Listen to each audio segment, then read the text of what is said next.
எனக்கு அதனால தான் இந்த தேவன் எனக்கு பிடிக்குது. இந்த ஒரு தேவன் தான் அந்த உலகத்திலேயே மனுஷனை மதிக்கிற தெய்வம்.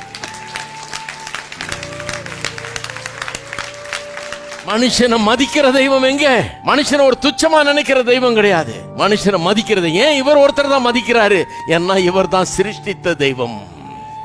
அவருக்கு தானே தெரியும் என்னுடைய அருமை, உங்களுடைய அருமை. நம்மளை எப்படி சிருஷ்டித்தார்னு அவருக்கு தான் தெரியும். அவரை கேளுங்க. அவர் சொல்றாரு, நமது சாயலின்படியும் நமது ரூபத்தின்படியும் மனுஷனை உண்டாக்குவோமாக. அவருக்கு தான் தெரியும் நம்முடைய மேன்மை. வேற யாருக்கும் புரிய மாட்டேன்னு பாருங்க. இந்த புரியாத ஆட்கள் தான் என்ன சொல்ற, நீ அங்க வா, இதை பண்ணு, அதை பண்ணு, சித்திரவதை, அதை கொண்டு வா, இதை கொண்டு வா, இப்படி பண்ணு, அப்படி பண்ணு, அப்பதான் அப்படின்றாங்க. கையை கொடு, காலை கொடு.